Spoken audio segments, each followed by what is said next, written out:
tietoisesti vahingoitan, niin tuollakin laipalla, mitähän mä sanoisin, jos nyt sanoisi tankillisia, niin satoja tankillisia sillä saa. Taitaa olla pari vuotta vanha. Jonkinlainen suositus on kai semmoinen, että olisi niin kuin 3 ketjua ja laippa. Jollain on tietysti 2 ketjua ja laippa, niin jos haluaa myydä enemmän laippoja, mutta sillä ne kuluu, niin kuin, jos niitä niin kuin kierrättääkin niitä ketjuja sitten aina, että ne kuluu niin kuin tasaisesti, niin silloin ne, niin kuin, että jos nyt on vaikka 2 ketjua ajettu ihan loppuun ja sitten siihen laippaan pistää uuden ketjun, niin se, se on vähän jo se on niin epätasainen, niin sinne sitten kuluu se uudempi osa nopeammin, niin tosiaan se, että 3 ketjua laippaa, niin voisi ajatella sellaisen käyttöiän, että montako tankillista tai montako viikkoa tai montako vuotta, niin se on eri asia, mutta sillä niin kuin kappalemäärinä niin olisi semmoinen jonkinlainen ohje. Eli tarkoittaako, että kun 2 on kulunut loppuun, niin 3. Se on sillä, että ne kaikki 3 loppuu samaan aikaan, eli niitä pitäisi tosiaan vähän niin kuin kierrättää sillä, että ei välttämättä joka tankillisella vaihtaa, mutta vaikka ne jos niin, jos sillä lailla sahailee vaikka nyt joka päivä, että ne niin kuin hampaat lyhenis samaa tahtia, niin silloin ne niin kuin pysyy enemmän parissa se ketju ja laipa.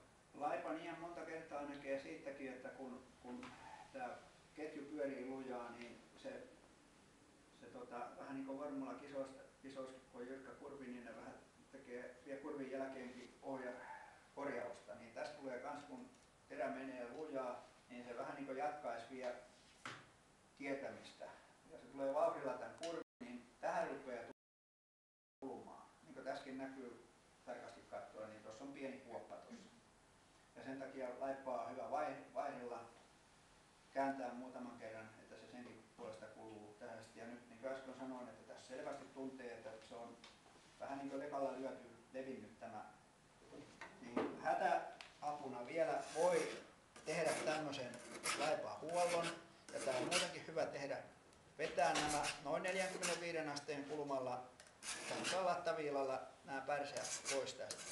Eli montun näkee kautta sormella tuntee. Kyllä, sen tuntee ja sitten taas kun se viilaa, niin tuntee siitä, että nyt sitten on kaikki kolot pärseen kulmalla. Voi ihan laajalla kädellä vetää ja kokeilla, että nyt ne on pois. Ja sama joka sivulle. Eli poikkileikkauksena se laippa on tämän näköinen. Eli tässä on se ura, missä se vetolenkki kulkee. Ja se ketjun niitin kannat menee näillä kohtia.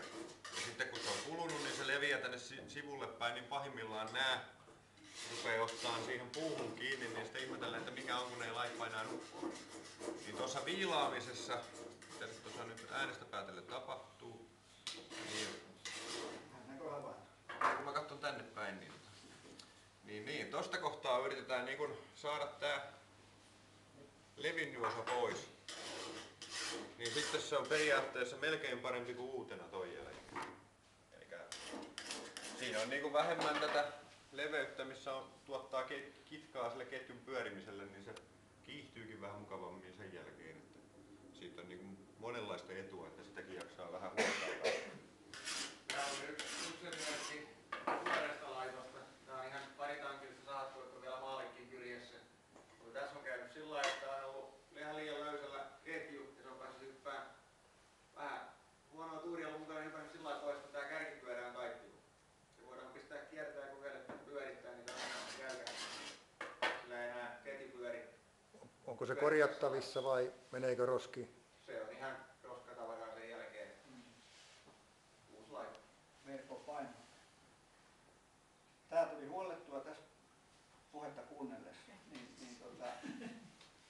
Se on viilattu. Nyt tällä taas pystyy kyllä sahaan tämän ketjun loppuun tämmöiset pelureunapuut ja tienreunapuut, mitkä on hiekkaisia ja huonoja ja pystyttää terän, niin on hyvä sahata loppuun. Sitten kun lähdetään 2-3 viikon päästä tekemään oikein mettäsavottaa, niin sitten uusi laippa, uusi ketju, niin se on priimalla pääsee aloittelemaan. Niin tämmöiset joku mökkipuut ja tienreunapuut, niin on hyvä niin tehdä se viimeinen palvelus laipalla ja ketjulla siellä, niin sen jälkeen ei harmita yhtään, jos siellä sattuu olemaan jotain rautanauloja tai muuta, mihinkä sitten osuu ketju tai vaikka katkeiskin, niin saa heittää menee ja noin.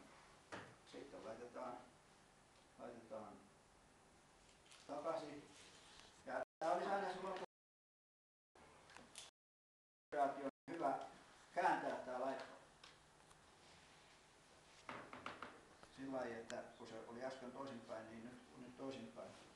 Ja silloin kun otatte laipan pois, niin laittakaa joku merkki tai painakaa muuten mieleen sillä lailla, että muistatte sen, kuinka päin se oli, että se tulee käännettyä. Se kuluu tasaisen.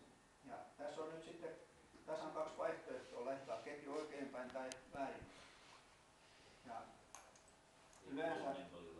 yleensä aina vähintään kerran se täytyy laittaa väärinpäin ja sitten kun rupeaa sahaan ja ihmettelee, ettei me puuhun, niin sitten oppii sen jälkeen katsoa. Se on, tämä alapuoli on se sahaava puoli, eli sinne päin täytyy olla terotettu puoli. Eli tästä nyt laitetaan sinne ketju oikeinpäin täältä tänne vetopyörälle, eli se on tuolla kohdalla. Sen jälkeen mä laitan sen tosta uralle, nostan vielä laipan irti, siitä vetopyörälle oikein. Sehän joissain sahoissa on tuossa sivukotelossakin on kuva. Muistaisin ainakin mullakin sahassa, en muista niitä merkkejä, just on ketjun pyörimässä. Joo, varmaankin. Nythän melkein täytyy kaikissa ohjekirjoissa olla kaikki niin, että moottorisahaa ei saa käyttää kirveenä ja kaikkea muuta tämmöistä, että se on. Eikä saa laittaa mikroaaltoon. Niin, joo. Ne käännöskukkaset siellä semmoista herkkua on kuin että das ja sitten tulee suomeksi.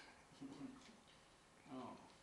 Ja sitten tuo paikalle ja mä kiristin ton ketjun jo tuossa valmiiksi, että pysyy paremmin tuo laippakin siinä kohdalla ja sitten painetaan nämä sitten vain kiinni. Ja sitten jos saadaan valinta, niin painon vai voiman vai käyttötarkoituksen? Enemmän tarpeen mukaan. Niin. Vähän niin kuin parin valinnassa. Niin, se on vähän Käyttötarkoitus oli vielä tyhjä. jos tiedetään, että ei tarvitse kuin 5 tankillista vuodessa sahata jossain mökillä, niin silloin riittää, ei haittaa mitään, vaikka tehokkuus olisi vähän pienempi sen 5 tankin aikana. Mutta jos ruvetaan tekemään savottaa, mä nyt tuossa itse laskin, että hyvän matkaa 20 000 kiloa on tullut hakattua pääasiassa pinotalle. Niin, ja rajoitettu aika on iltaisin ja viikonloppuisin. Niin kyllä mä haluan mahdollisimman tehokkaan sahan, että mä saan mahdollisimman paljon aikaa siinä lauantaina.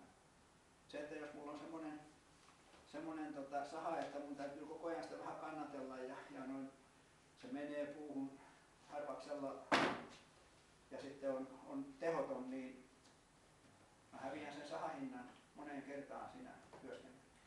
Mutta jos mä sahaisin jotain mökin tiereunapuita tai polttopuita siellä, niin sillä ei ole mitään merkitystä.